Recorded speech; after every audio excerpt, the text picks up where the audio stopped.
it's another state. Okay. Yeah. But where's the commission? Located in Yangon. It is, you have to travel. Yeah, I have traveled for nearly 200 miles. Good afternoon, everyone. Thank you for coming to this session that we are organized. That we have here Mr. David K. Is the special rapporteur on the right of expression and opinion from the nation. That he will moderate this session, and then we have Mr. Nyan Sao, Commissioner from Myanmar National Human Commission, and we should have Mr. Mark Titus from Chief of Information and Communication Division from the Commission of Human Rights. I hope he will coming soon to join us here, and also Mr. Nilanta Ilang Gamuan, Communication Officer from Asian Human Rights Commission. If those people are here, please come to this session. And myself, Mimin Duartono, I'm the investigator officer in the Indonesia Human Commission who organized this course. So I think I give to Mr. Secretary to organize. Great. Thank you. Thank you. Thank you all for coming here. So I think this will be a really important opportunity. Given the fact that RightsCon was organized here in Manila and elsewhere, and being held here in the region, this is a real opportunity, I think, for us to talk in concrete terms about what it means to build an infrastructure of freedom of expression and freedom of opinion within the region, what it means to collaborate across countries in the region, and what are the needs, what are the really important focal points where people are fighting for freedom of opinion, freedom of expression in the region today. So we're very lucky, as Mimin was describing just now, to have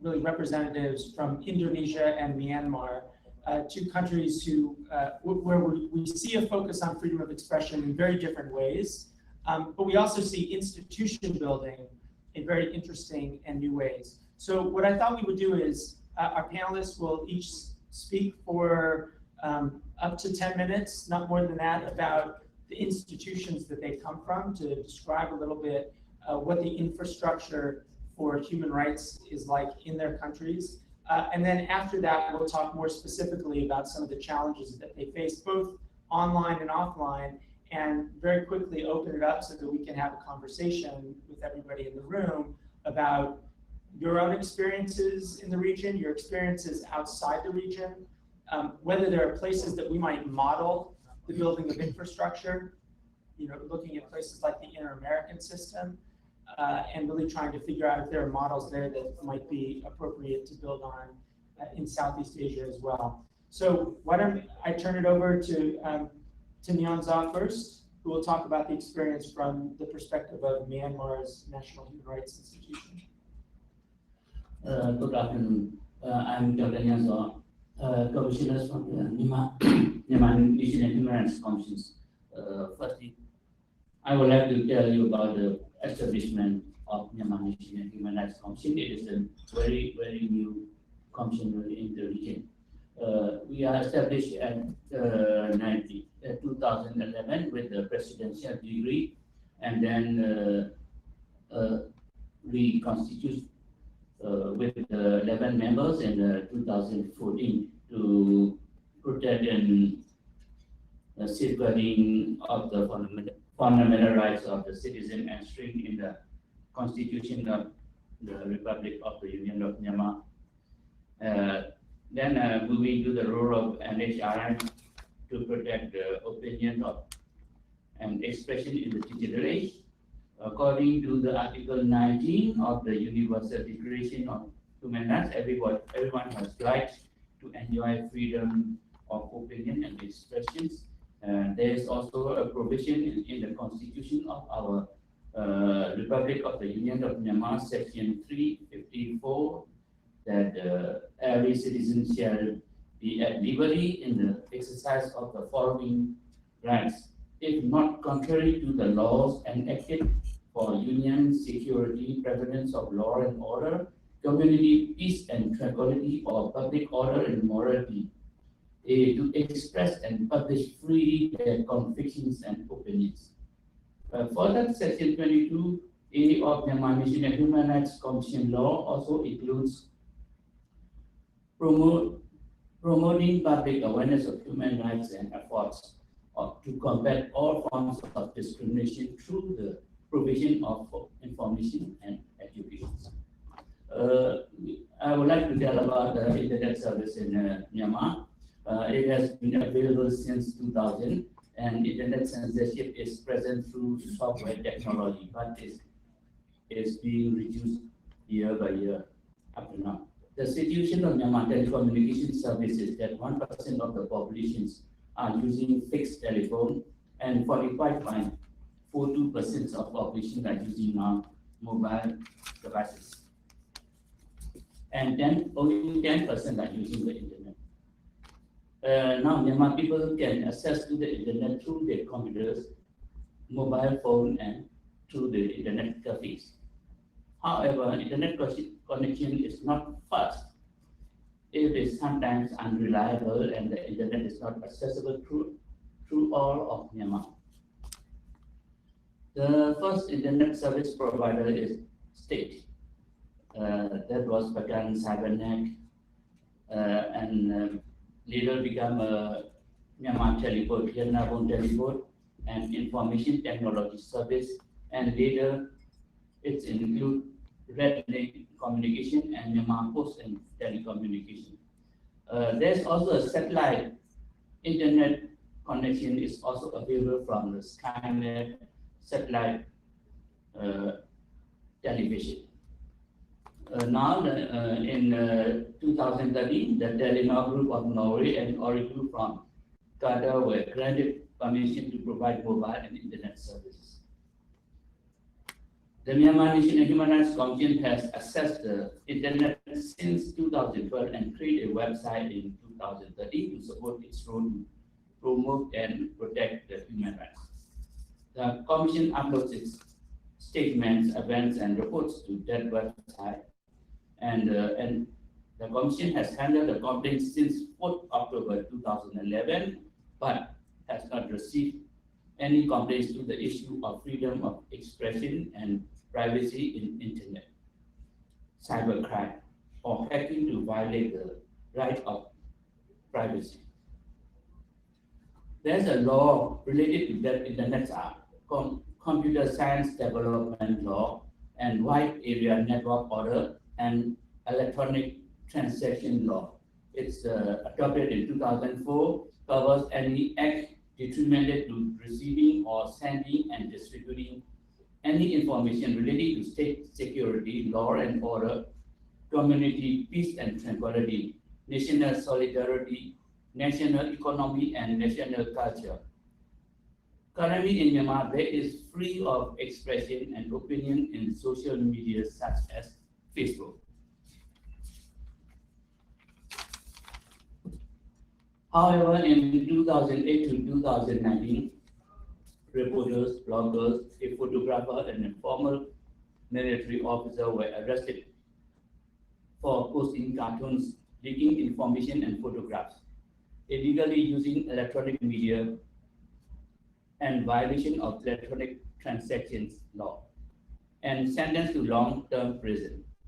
In January 2012, some of them were released as part of a mass presidential pardon for political prisoners. A deputy chairperson from Myanmar National Human Rights Commission was participated as a member of the Political Prisoners Scrutinizing Committee and examining the cases of political prisoners, including those who were punished by the electronic transaction law, and listed them for the presidential pardon. The Myanmar National Human Rights Commission searches online for news on violations of human rights considers the issue and sends an investigation team to the area to prevent repeated or continuation of human rights offenses. We have moved into the digital age, and the Commission is aware of the optional for human rights violations in areas such as freedom of expression and opinion, data protection, privacy, and freedom of associations through social media, mobile communication, and digital networks. The Commission is also aware of the need to do further research into the role of NHRIs in protecting these human rights. Thank you. Niamza, thank you. Maybe before we go to Mimi, can I ask you a couple of questions, just so that everyone in the room understands what the National Human Rights Commission, what your power is in Myanmar.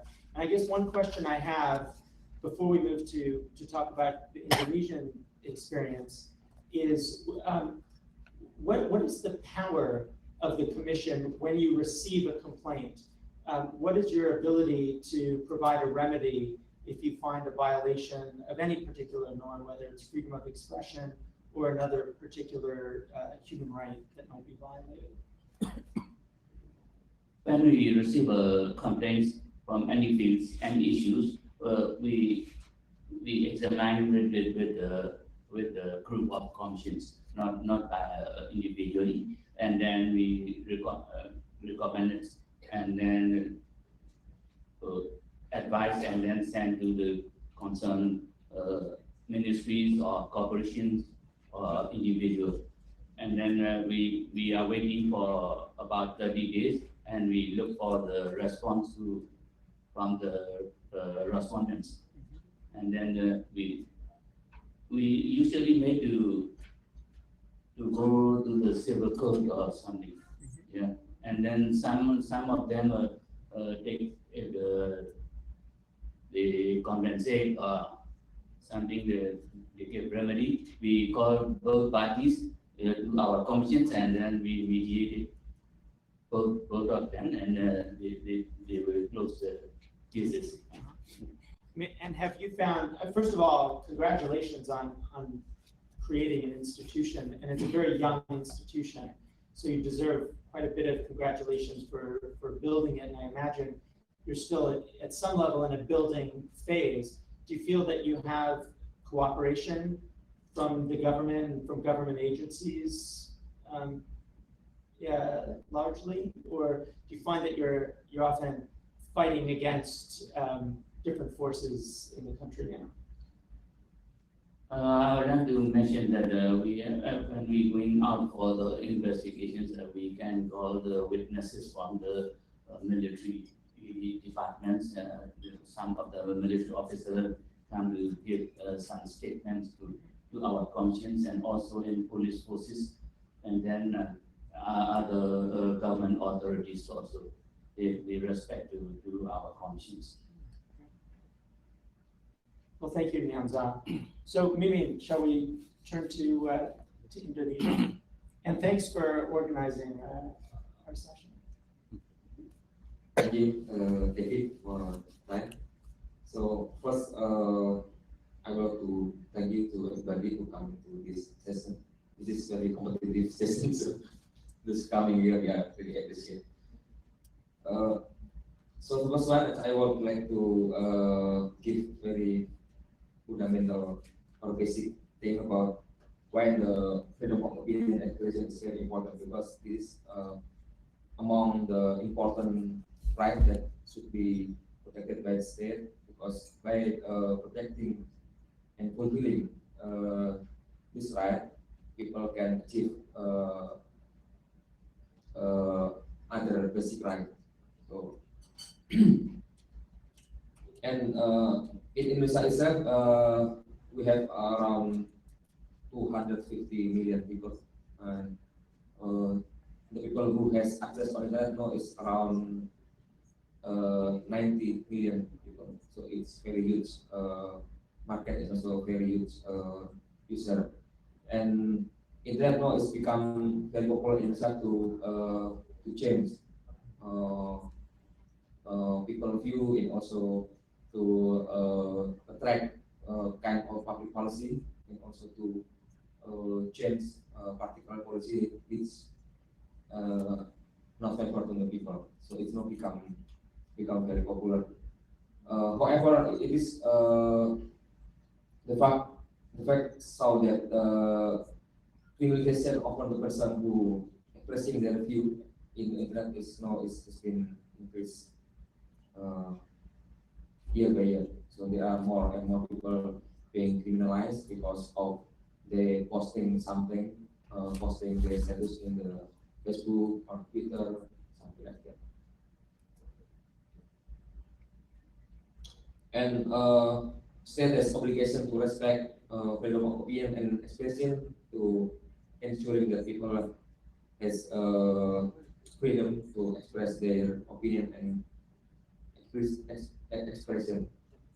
And it is in line with the Article 19, Paragraph 1 of International Covenant of Civil and Political Rights, which underline that all forms of opinion are protected. So, therefore, harassment, intimidation, or stigmatization of a person, including arrest, detention, trial, or imprisonment of prison of the opinion is prohibited according to the Article 19, Paragraph 1 of ICCPR. And we are from National Human Commission, which is independent state body. We have important role and also function in this context because in Indonesia we have authority and power to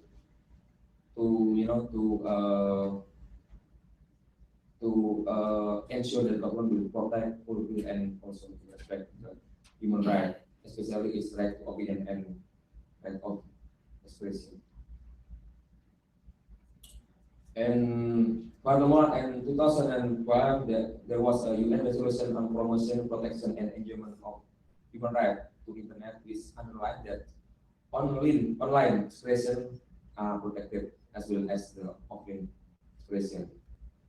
So the resolution obliged state not to use its authority to suppress the freedom of expression, opinion, and in getting the public information. This resolution is quite new, and we think that it's need more campaign to in order this resolution is. Okay, so next is I would like to show about the criminalization of the right of opinion and expression in Indonesia context. So we have information and electronic transaction in year 2008.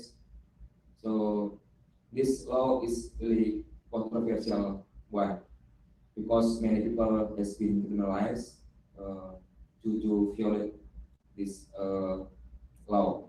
So for example, within period 2008 to 2014, there is in 2008 there is only 3% of the people who have been legally persecuted because of they consider violating this law.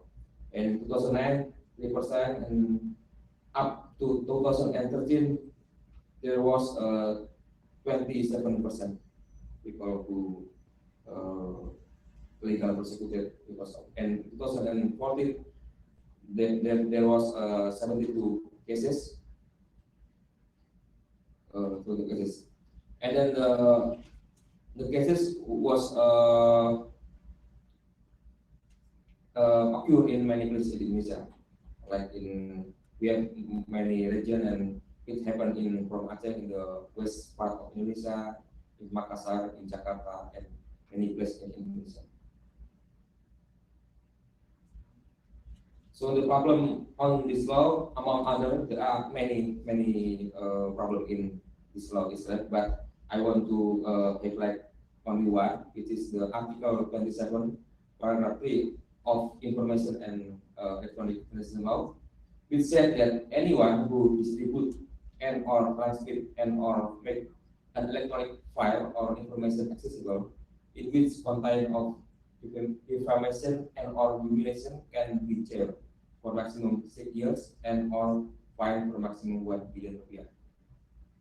This is the article used by the government and by people who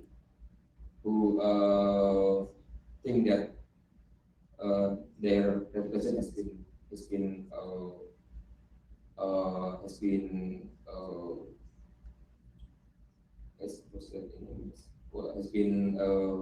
deserved by it. For example, this somebody who posting something in Twitter has been legal persecuted, and also another one is the lady in your province in Jakarta. She also post something in her page, and because of that, she is now also arrested and is still in the court. So it is the picture that show those people who bring to the court because of their opinion or expression in the Facebook and also in Twitter and web. So just a little bit. So I now turn to what is the role of Human Rights Commission. So in Indonesia we have authority to give amicus curiae. So it's kind of we can give opinion to specific case that there is a human rights violation. So if the people asking commission to present, and then the judge will agree, we can present in the court and we can give our opinion. So this is different with the expression. It's now we are now using this authority especially to in case of the violation of right to opinion and right to expression. And the second one is investigating human rights violation.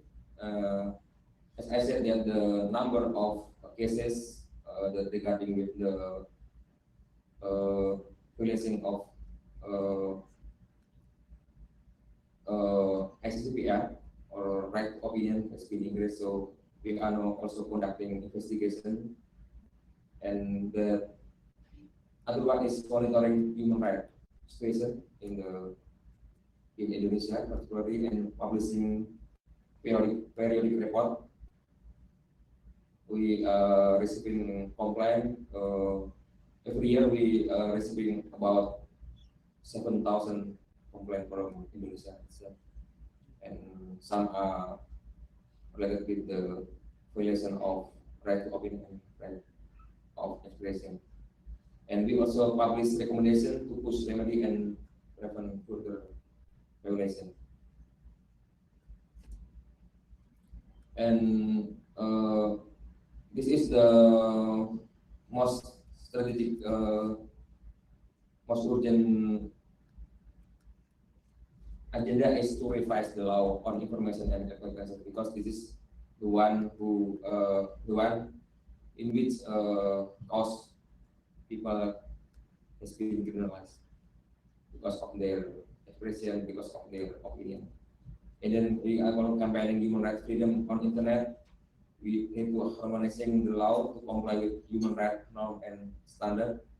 We also really need alien building with civil society group, and we are now advocacy to monitor the role and function of the new established national cyber agency. It is not yet established, but the government has planned to set up the national cyber agency, which is could be the new the more problem for our freedom on opinion and expression. So our proposal from the Human Rights Commission in the region is we need to consolidate among Human Rights Commission because we have similar problem actually in the region. We need to strengthening our and networking among us, and then we need also kind of workshop on right of opinion and expression, and we need planning on monitoring the right of opinion and expression, and maybe we need also kind of joint project to measure the implementation of principle of the right of opinion and expression in public policy sector. I think that's from our perspective. Thank you for your time. Great. Maybe before we move, and I want to get quickly to questions and to talk about some of the ways that we might think about building the kind of or following the action plan in the way that you described here. You mentioned that there are thousands of complaints to the NHRI, to the National Human Rights Commission in Indonesia every year. Can you talk a little bit about how you respond to all of them, and whether you're even able to, whether you have the capacity to respond to all the complaints that you receive? Thank you. Actually, it is a very overwhelming complaint because we have very few staff. So our commission, we have maybe just for a background, we have 4 main functions. The first one is we can do mediation. The second one is educating people, and then research and study, and then the last one is monitoring and investigation. So we have few. The way that we handling the complaint is not all complaints are respond directly, but we did filtering which one is has contained human rights violation, which one is not. Those complaints which are not content of human rights violation, we will send it back to the complainant. But those complaints that we think that it is about the human violation, we will examine further, so we can make a letter of clarification to those people, and then we can also do field monitoring. If we think that the case is quite serious, we can do monitoring to the directly to the field, and then meeting with the government, meeting with the victim, meeting with the perpetrator, something like that. So yeah, that's the way that we handling the complaint. So, so I want to open it up to questions, and I think there are people in the room from the region and from other institutions. So why don't we just go to it directly? And as we're asking questions, first of all, be open. Don't be, directed by what I'm about to say. But I think what would be useful over the next 40 minutes or so is to try to get a bit of an understanding of what the needs are in the region, what the ways might be that we could imagine building a kind of regional infrastructure for human rights institutions that connect to one another across the region. Because as we look across regions, we see several that lack any infrastructure. There's some infrastructure in Southeast Asia, and I think a big question is how can we build upon what's already here? So there was a hand first in the back up there. If we have a second mic, let's just.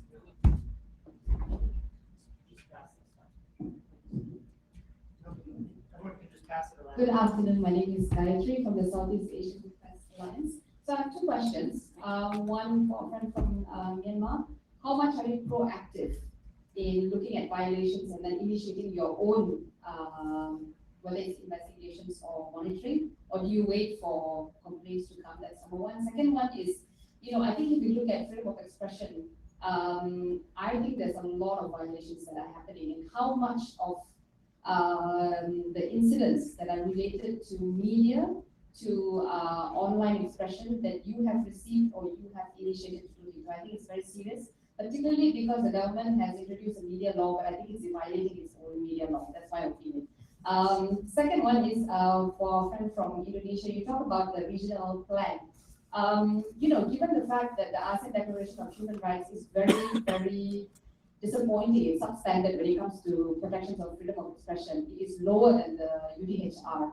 So how do you propose to go about creating this regional exchange? I think that given that low standard, it's also not being achieved by the governments in the region. But would you actually look at wanting to revise the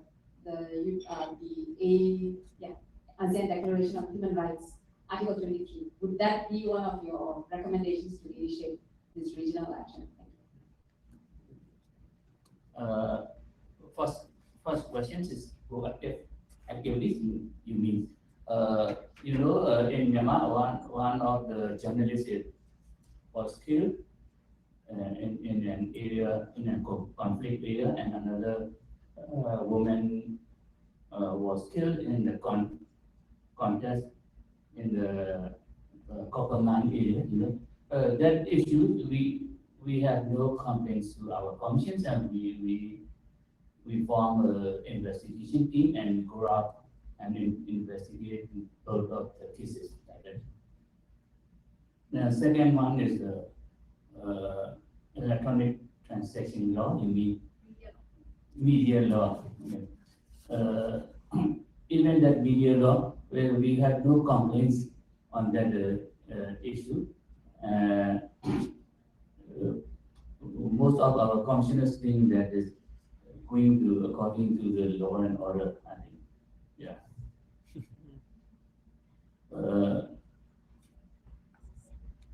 We are thinking that some journalists sentenced in prisons, and some released by the presidential pardon. We are out, like in my presentation, our deputy chairperson was participate in the political prisoners scrutinizing committee, and he is trying to take up this issue and as political prisoners, and then make some efforts to have a presidential pardon. Thank you, Mr. Glenn. So the question that this to me is about the regional action plan. So I'm agreeing that the human rights declaration, the ASEAN human rights declaration is very weak, yeah. But I think it is better because it has been started from 1990 after the Vienna Declaration that the ASEAN government tried to have a kind of human rights declaration, and finally it was adopted, and yeah, about the ASEAN Intergovernmental Human Rights Commission, it is also not perfect, of course, because it is a lack of protection mandate. It is more for the promotion mandate. But as I said before, that the road that come up with this commission and also regulation is not, I think it's not easy because of the ASEAN values which become the obstacle for the ASEAN government to agree to the common human rights standard, something like that. But finally, the human rights declaration for us for ASEAN is adopted. So can I make one comment? Yeah. Because it's related to the open internet. You know that the text of Article 23, which is on freedom of expression, is lock, stock, and barrel taken from UDHR, Article 19, except it does not include that the rights and the freedoms cover across frontiers. You know, it's removed from that provision on freedom of expression. Now, I think but we are looking at issues that are transboundary. You know, the internet is an open space.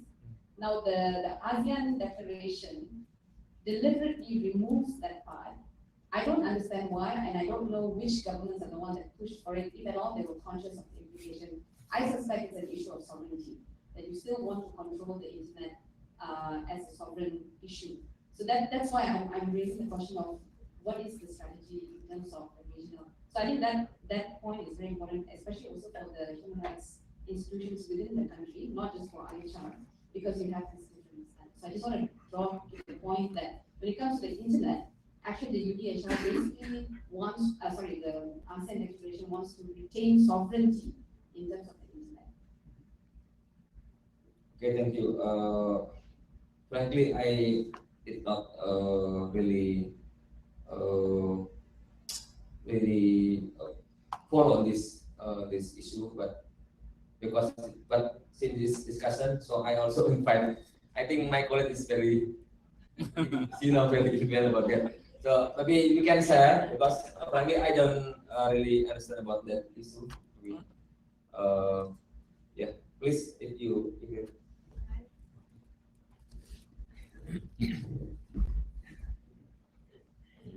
Well, I think I've been seeing some of the breakthrough from the national human commissions, but they're working within the jurisdiction of national. So, as you know, ITER doesn't have a lot of, they cannot do anything because of the mandate. But some of the work of the Human Rights Commission have been beyond that. National Human Rights Commission of Thailand dealing with the issue in Myanmar and in Cambodia. So I was thinking of how the National Commission can identify some of the companies from one country operating in the other soil, and how National Commission can respond to some of the issues happening in different soils. Because I think we are in the stage of moving away from ITER, because ITER really have to work by itself. And now they are working on how to strengthen their protection mandate. But at the same time, we have to find possible alternatives within the National Commission, as well as this is not an official institution like ASEAN Parliamentarian for Human Rights. So they managed to bring the national mandate to foreign soil. So that's, I think, very, very good. I just would like to give the example of the ASEAN Parliamentarian for Human Rights, the Parliamentarian from Indonesia and Philippines and Malaysia. They said when they visited Laos asking for some cases, what they said to the government of Laos, my stakeholders in my country ask where is Sombat. So that is why I would like to find answers and answerable to my stakeholders. So again, this is how these two institutions using the national mandate to go beyond national jurisdiction. Sorry, where's what? Sombat is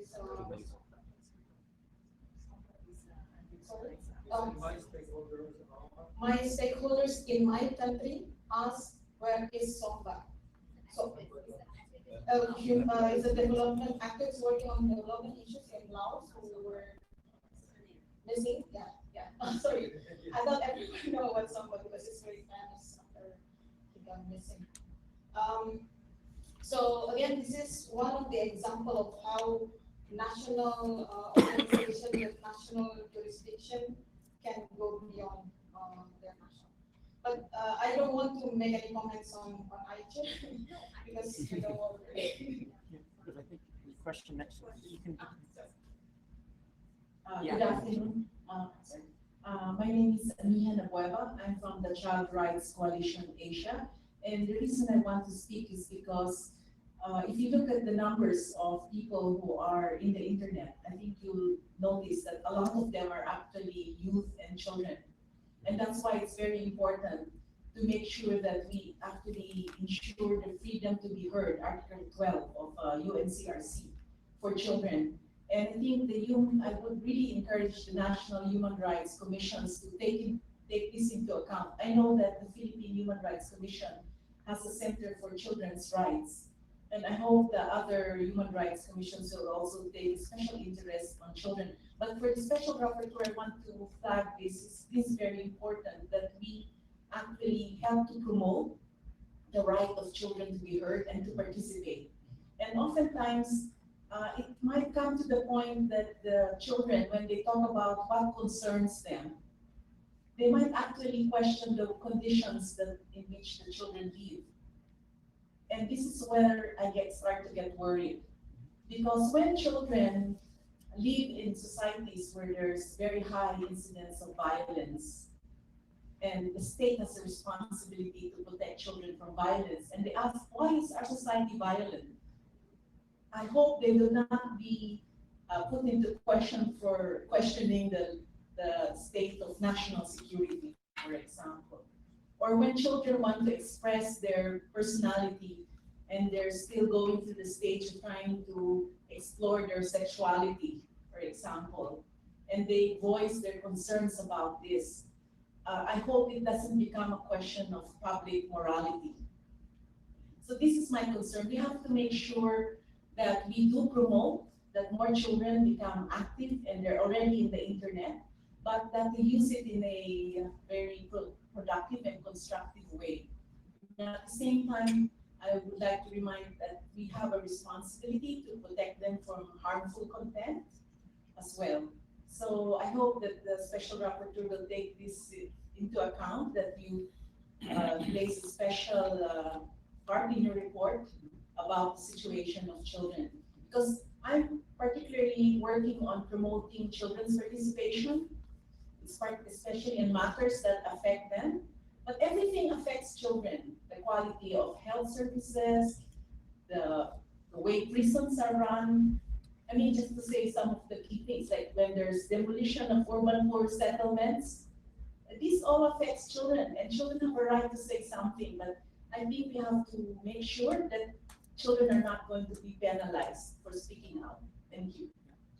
I think if we could pass that sort of toward the back here, but this, I'm not sure this is actually on. Yeah. The thing I wanted to add in response to that was, so first off, I think you raised several important points. Actually, my predecessor, Frank LaRue's final report was actually specifically on this question of the right of children to freedom of expression. And I think it's worth thinking about that and integrating it into to work at a regional and international level as well. But I wanted to turn it over to see if you had any comments in response to that question about the role and whether you think and integrate questions related to children, their access to information, access online, and freedom of expression in any particular way.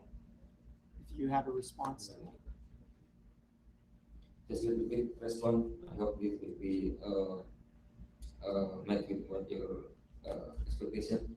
So I think for the children right issue, I think something that would be strength for the Asian government is, I think all the Asian government has been ratified the CFC, right? CFC and CEDAW. So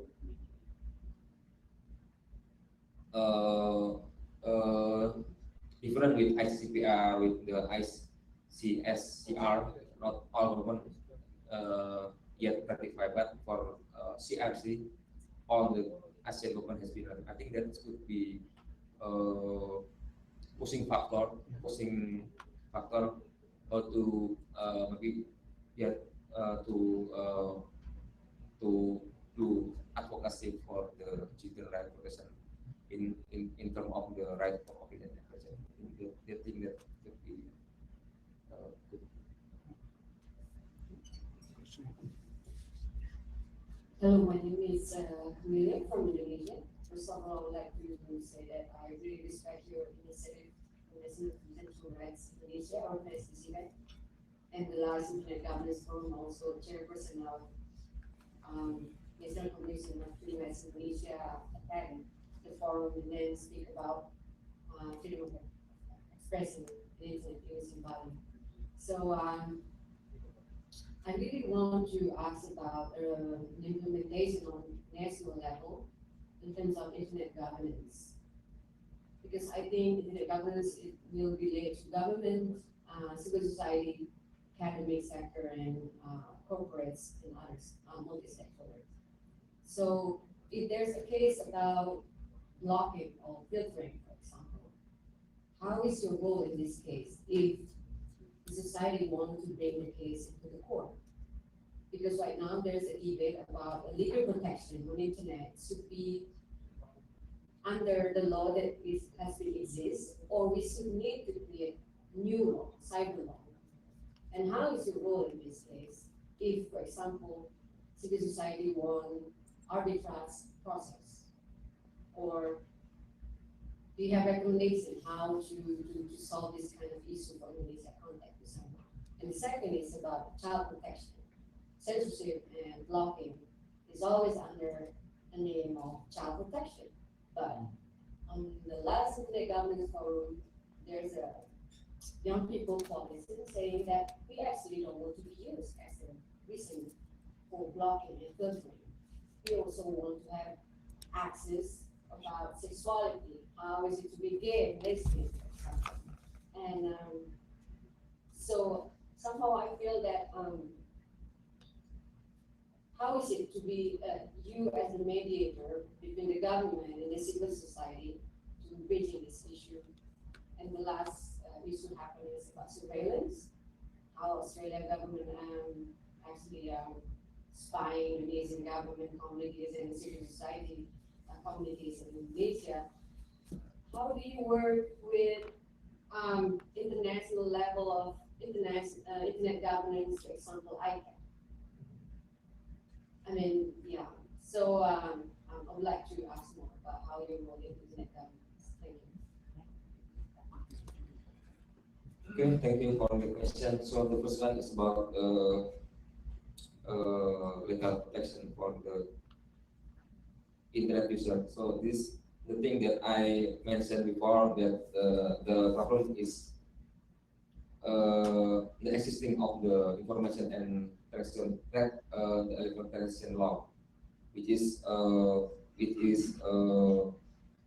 not comply with the human rights standard. And I heard that it is now ongoing that the government will revise this law, but the revised document is much worse than this one. That's why I think the urgent step or the strategic step is how to influence the government and also with the parliament not to process the amendment of the law, and we urge to revise the law itself because it's not comply with the human right standard. And for us in the commission, frankly, I can say that this issue is not yet our priority because of the number of complaints that concerning with this issue is very small, maybe only of 7,000, maybe only about 100 something like that. So it's not yet a big issue for our commission. But I think that the commission should be start to taking this issue as important issue. that's why I'm organizing this session is to to start with my simple idea is go to invite the Human Rights Commission in the region to start to think about how we can collaborate, how we can building network on this issue, because sooner or later they will be our common issue. Maybe in Myanmar it's not yet a big issue, but maybe in the coming years will be very, because it could be used by the government to suppress the civil right. And especially also, I think we need to, with human commission and also with civil society, we need to really, really monitor the overall plan to establish the national cyber agency. I think this is very important for us to how we can set up plan, also how we can influence the government in order that the new agency will not getting the human right and human words. I think that's about the child protection. Yeah, I think the thing that it is now still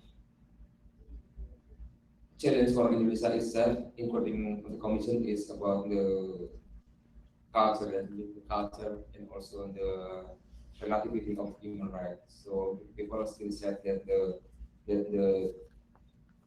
that some human rights values is not fit with the local culture. So therefore, the child should be protected. That it is that we trying to to convince people how to in one side we respect the child right to be heard, child participation, but in another side we need also to listen to what people say. I think that's all about the surveillance.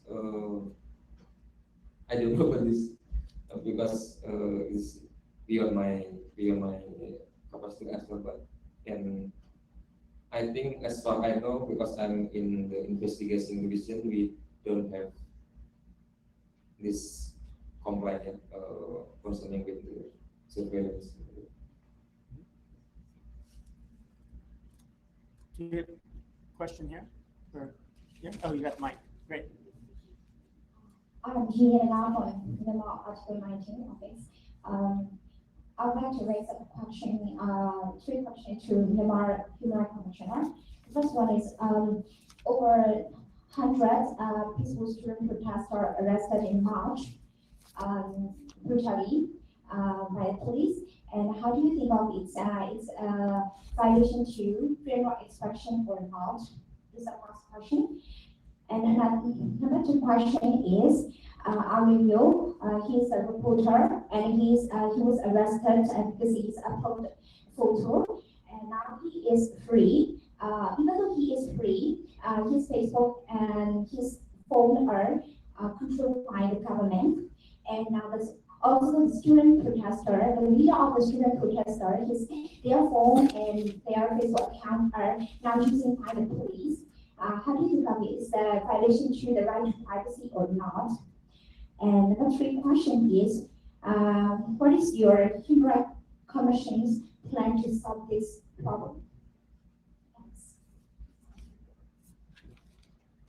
Thanks. About your questions, number one is the violations of the students in the protection in Yangon and Lebanon. I think. It is already formed an investigation team by the government to investigate about that violations, who is responsible for that actions, and they try to take action for that responsible persons. And another thing is that we actually we don't know about the blockage of the Facebook and the phone of the reporter. You mentioned, yeah, we don't have any complaints on about that issues. I want to know your opinion and your perspective on this violation. Yes, there is no complaint, maybe there is no complaint to Human Rights Commission, National Human Rights Commission, but I want to know your perspective and your point of view on these cases. It's my personal opinion. Your first question is that it's violations. Yeah. Yeah, the violation to the freedom of expression. Yeah, maybe. Yeah.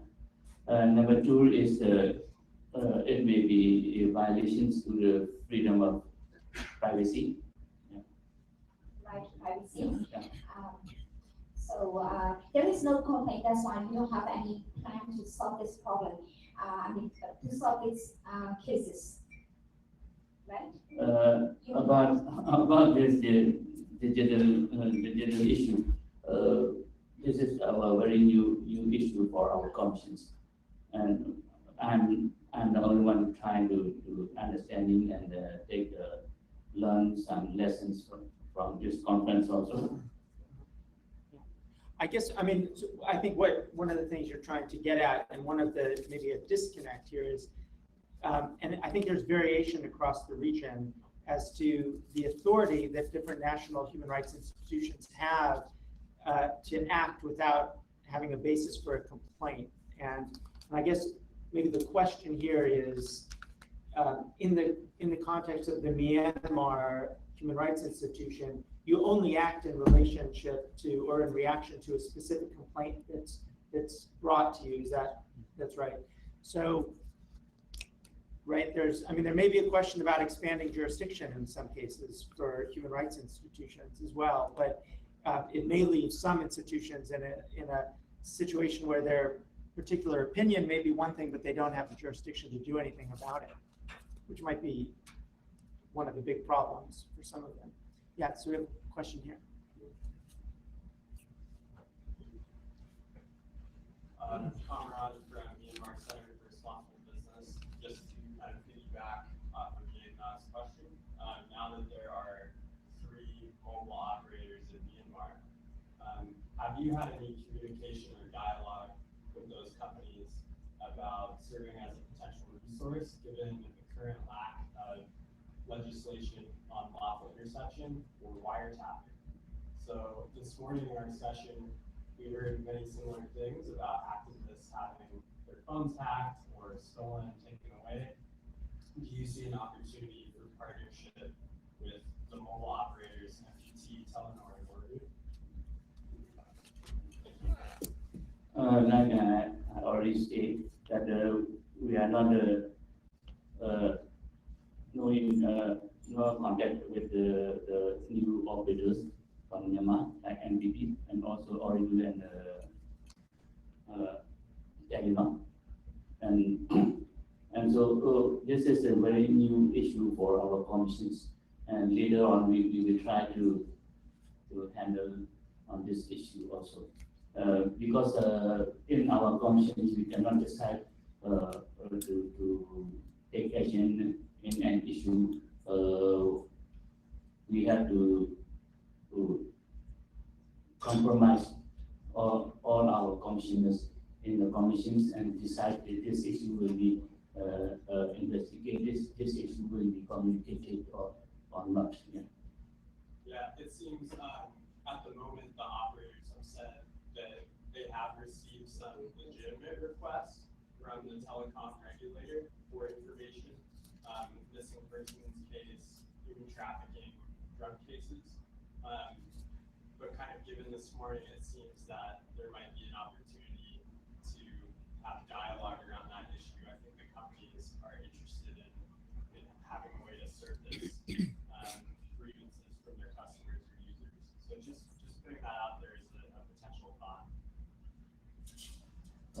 we are not doing to that issue yet.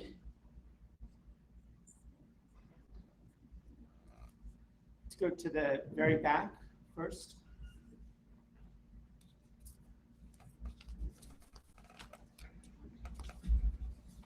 Good afternoon. My name is Alfonso Chaperon from the Director of the Internet Transition Project. Two quick questions. The first one is, has there been, or is it planned, or does it exist, the equivalent in the ASEAN of the Rapporteur for Freedom of Expression? Is this envisaged, and is this a way to evolve? Because this exists for the Organization of American States, it exists for the OECD in Europe, and so it would be interesting to see whether it can spread.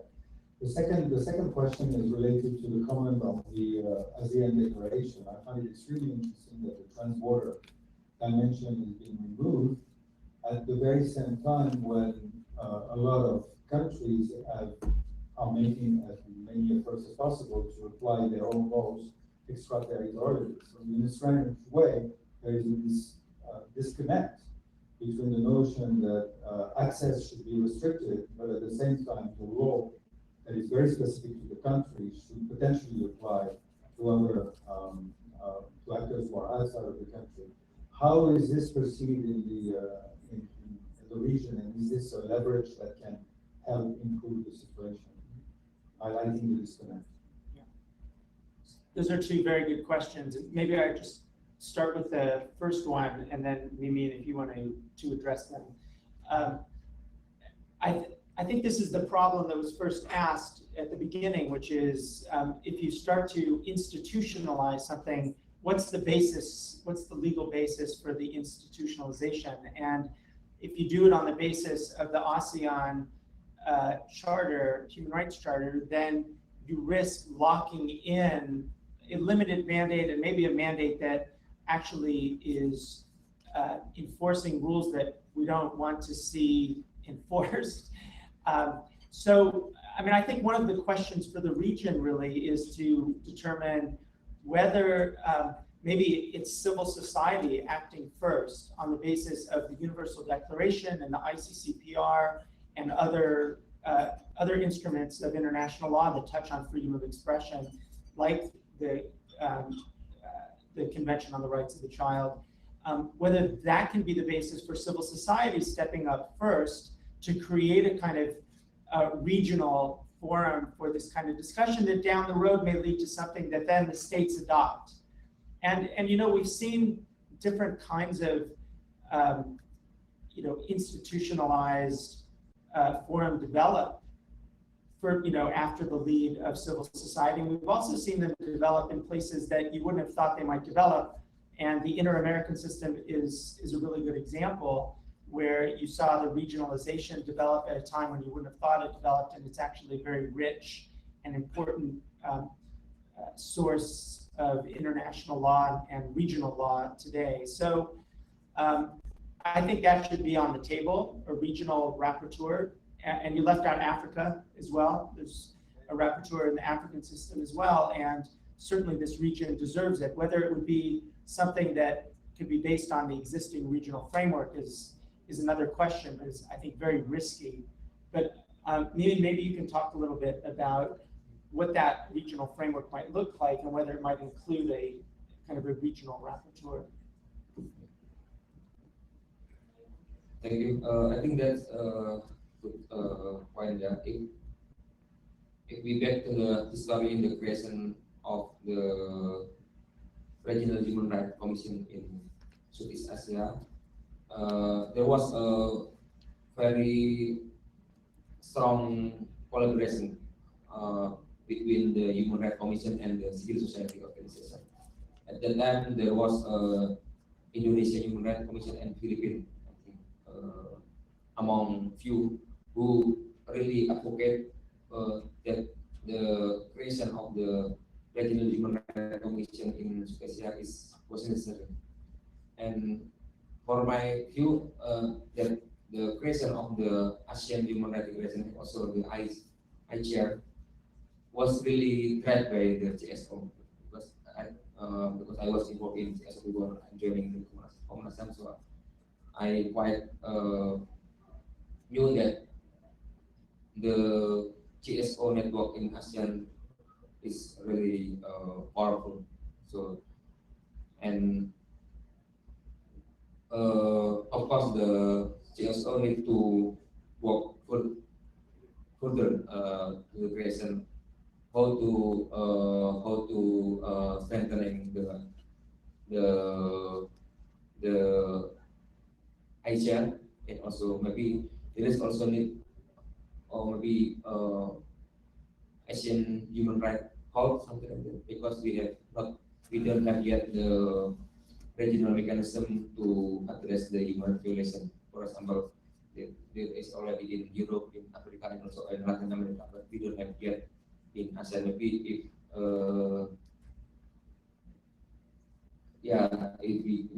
if the human commission and also GSO can work together, convince that the human rights is necessary, I think it would be possible to fill the gap that because of the ICR doesn't have really protection mandate. I think that could be it could be the strategy. Great. I think we've actually come to the end of our time for this session. So first, I want to thank you all for coming to this session. I want to thank our panelists from Myanmar and Indonesia for sharing their experience. I want to encourage you to go to the Ruby Room, I think, after this, and enjoy the rest of your afternoon. Thanks for coming.